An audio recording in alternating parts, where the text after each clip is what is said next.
Welcome to Rock Daily Talk, where we break down the essentials of personal finance so you can take control of your money. Today, we're jumping into one of the fundamentals of financial success, and that's budgeting. And let me tell you, whether you're just starting out or looking to refine your financial habits, having a budget is crucial. But not just any budget, a budget that actually works. Let's be realistic, folks.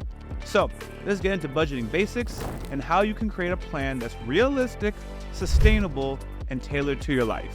Now, I know budgeting might not sound like the most exciting topic, but trust me, it's a game changer. A solid budget gives you the control over your finances, it helps you avoid debt, and it ensures you're on the track to meet your financial goals. So stick around, because we're going to make budgeting simple, effective, and even a little fun, as much as possible at least. First off, let's talk about why budgeting matters. A budget is essentially a plan for your money. It's how you decide in advance where your money will go each month. Without a budget, it's easy to lose track of your spending, fall into debt, and miss out on opportunities to save and invest. But when you have a budget, you're in control. You know exactly how much money you have coming in, how much is going out, and where it's going. This gives you the power to make informed decisions, prioritize your spending, and ultimately achieve your financial goals. For example, when I first started budgeting, I was amazed at how much money I was spending on things I don't really need. Just by tracking my expenses and creating a plan, I was able to free up some extra cash that I can then put towards my savings and investments. And it was a real eye-opener, and it showed me just how powerful a budget can be. And I hate to call out these two companies, but in my case, it was specifically Uber Eats and Starbucks.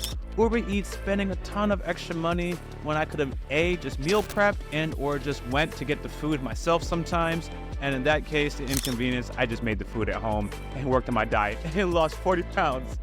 The other thing is the Starbucks, spending spending like $8-10 on a coffee when you can just invest in a high quality coffee machine. It's gonna cost you like $700 up front. I ain't gonna hold you. A real good coffee machine can cost you a lot of money up front. But over the long run, it saves you way more than you'd be spending on Starbucks if you're a habitual Starbucks, Dunkin' Donuts drinker. Went off on a rant, but I thought it was crucial from my personal experience to share with you. If you don't understand this coffee machine, hit me up in the comments and I'll talk to you more about it. In fact, at the end of the video, we'll break down this coffee machine a bit more. The first step in creating a budget that works is to track your income and expenses. You need to know exactly how much money you're bringing in each month and where it's going. This might seem tedious at first, but it's essential for understanding your financial situation. Start by writing down all your sources of income, your salary, side gigs, freelance work, whatever, and then list out all your expenses. This includes fixed expenses like rent, mortgage, payments, and utilities, as well as variable expenses like groceries, entertainment, and dining out. Let's say you're earning $4,000 a month after taxes. Your fixed expenses might include $1,200 on rent, $150 on utilities, $300 for your car payment, and $100 for insurance. Your variable expenses might include $500 in groceries, $200 in dining out, $100 for entertainment, as well as $100 for miscellaneous expenses. Once you got everything down, you can see exactly where your money is going. Just want to throw as a caveat, SoFi and Rocket Money are great tools to track your expenses electronically. You can plug in your credit card, your bank account, etc., and it's going to automatically put it in categories for you. Beautiful tool. Either use Rocket Money or SoFi. I'd recommend using the SoFi side because Rocket Money costs $5 as a minimum, but the bright side to Rocket Money is you can also initiate canceling some of your recurring expenses or expenses that are popped up through the app. Once you've tracked your income and expenses, the next step is to categorize your spending. This helps you see where you might be overspending and where you can cut back. Common categories include housing, transportation, food, entertainment, savings, and debt payments. That's why I talked about using Rocket Money and SoFi, because they help you categorize this electronically. It's beautiful. But assuming you want to use the old pen and paper, go through your expenses and assign each one to a category. This will give you a clearer picture of how much you're spending in each area and whether you're staying within a reasonable limit. It also helps you identify any problem areas, like if you're spending too much out on dining, more than you realized. When I first categorized my spending, I realized I was spending way too much on Uber Eats and Starbucks, just like I told you. By cutting back on those areas and I was able to relocate that money to savings and investments, and I was able to make significant progress towards my financial goals. On top of that, my homemade coffee is stronger and better. Woo-hoo-hoo. Next, it's time to set your financial goals. Your goals are what will guide your budget and help you stay motivated. Whether it's saving for a down payment on a house, paying off debt, or building an emergency fund, having clear goals will give your budget purpose. Start by setting both short-term and long-term goals. Short-term goals might include paying off a credit card within the next 6 months, or saving $1,000 for an emergency fund. Long-term goals could include saving for retirement, buying a home, paying off student loans. Let's say your short-term goal is to pay off a $3,000 credit card balance within the next 3 months. This means you'll need to allocate $500 a month towards that goal.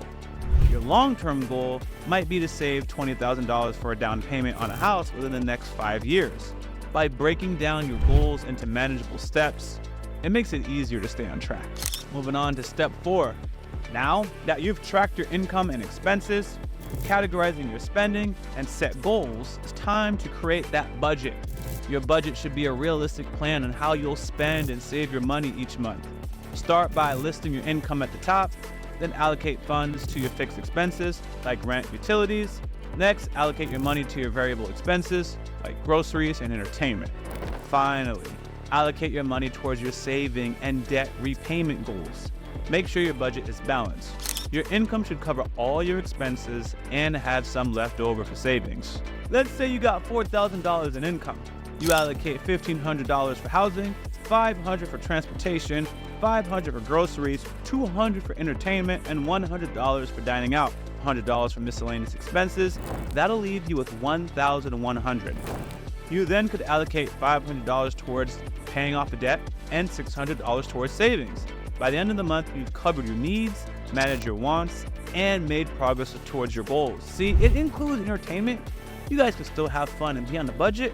Everything in moderation in proportion to your income level.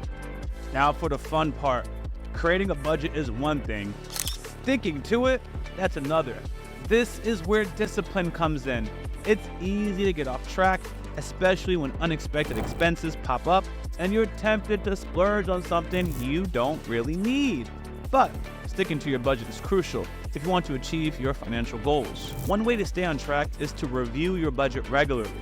Set aside time each week to go over your spending and make sure you're staying within your limits.